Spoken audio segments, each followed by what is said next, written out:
Olá, amados do Senhor, mais um dia aqui para compartilhar a palavra com vocês. E hoje é uma palavra especial para mim, porque também é um momento que eu estou passando ainda, né? Um momento de dificuldade, um momento de tribulação. Então eu vim para tentar falar sobre esse tema para vocês, né? Do que a Bíblia nos traz. E eu vou começar a ler o que está escrito em 1 Coríntios capítulo 2, a pregação de Paulo.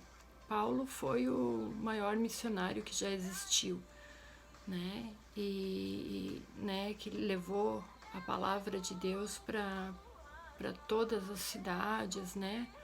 Teve muita tribulação, teve muitas dificuldades para levar a palavra de Deus para todos aqueles países ali que volteavam a área de Israel.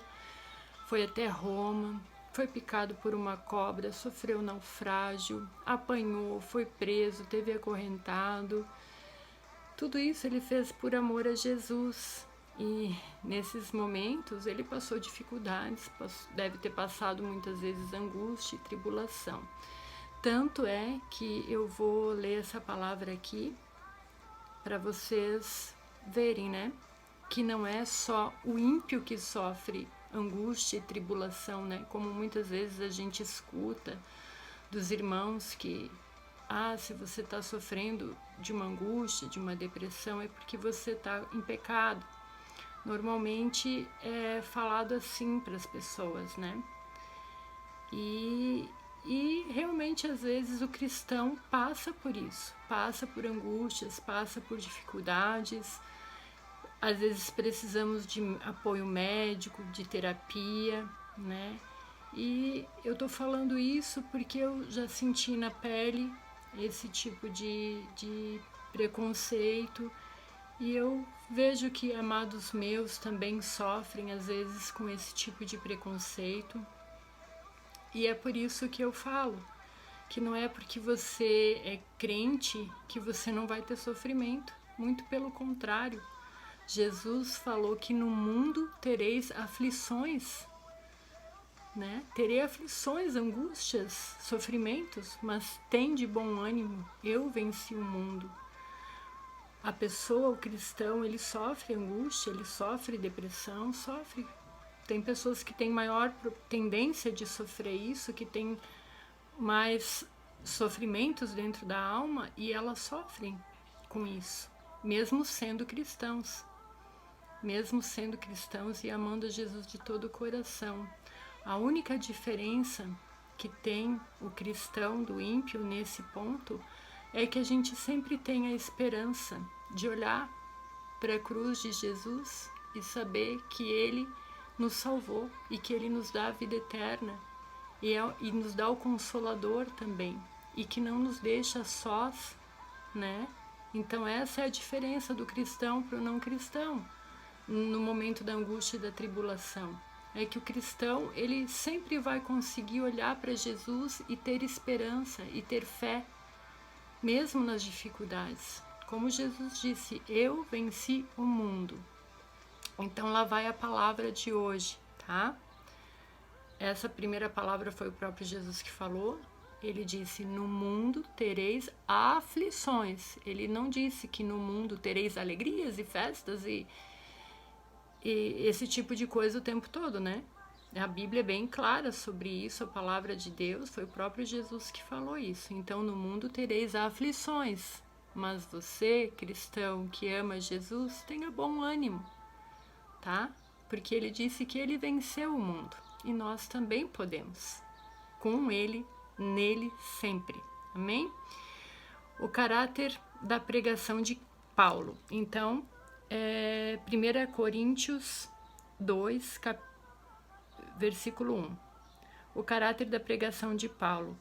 Eu, irmãos, quando fui ter convosco, anunciando-vos o testemunho de Deus, não o fiz com ostentação de linguagem ou de sabedoria, porque decidi nada saber entre vós, senão a Jesus Cristo e este crucificado. Paulo era um doutor da lei, ele conhecia a lei, ele perseguia cristãos e consentia com a morte dos cristãos. Se a gente vai conhecer antes da conversão dele, vai conhecer a história de Paulo, ele era um fariseu convicto, né? Ele detestava, respirava ódio pelos cristãos. E depois Deus converteu, né? Ele se converteu, né? Se rendeu a Jesus e se transformou no maior missionário. Então eu vou repetir o que ele falou para Coríntios, a cidade, né, de Corinto, aos Coríntios, né? Irmãos, quando fui ter convosco, anunciando-vos o testemunho de Deus, não o fiz com a ostentação de linguagem ou de sabedoria, porque decidi nada saber entre vós, senão a Jesus Cristo e este crucificado. E foi em fraqueza, temor e grande tremor que eu estive entre vós. Tem algumas Bíblias, algumas versões da Bíblia que falam em grande tribulação, em grande angústia, tá? Se vocês forem pesquisar, tem traduções assim da Bíblia, né? Em tribulação, angústia, grande tremor, que estive entre vós. Então ele diz que ele estava fraco, ele era cristão, ele já era convertido. E quando ele esteve lá em Corinto, ele disse que foi em grande fraqueza, temor e grande tremor que ele esteve entre vós. A minha palavra e a minha pregação não consistiam em linguagem persuasiva de sabedoria, mas em demonstração do Espírito e de poder, para que a vossa fé não se apoiasse em sabedoria humana, e sim no poder de Deus. Amém? Só esses 4 versículos aqui daria muita coisa para a gente conversar, né? Mas hoje eu vou me ater nessa parte do temor e do grande tremor, né? Que ele estava lá e estava vivendo em angústia. Então o cristão pode sim estar sofrendo isso, amém? E não se culpe se você sente isso, tá? Antes, lembre-se do que o próprio Jesus nos falou, tá? Em Mateus 11:28. Eu vou pegar aqui Mateus 11:28 para você se consolar com a palavra do próprio Jesus, amém? Vinde a mim, olha que chamado de amor, né? Jesus nos libertou da lei, ele nos libertou da escravidão da lei porque ele pagou tudo por nós, né? Vinde a mim todos os que estáis cansados e sobrecarregados, e eu vos aliviarei. Tomai sobre vós o meu jugo e aprendei de mim, porque sou manso e humilde de coração, e achareis descanso para a vossa alma, porque o meu jugo é suave e o meu fardo é leve. Amém, né? Vinde a mim, né? Jesus nos convida sempre, sempre, sempre que você estiver angustiado, atribulado, até mesmo às vezes doente aos olhos, né, do ser humano, né? Busque a Jesus, ele vai te aliviar, ele vai te dar o consolo, ele é o nosso verdadeiro descanso. Amém? Fiquem com Jesus.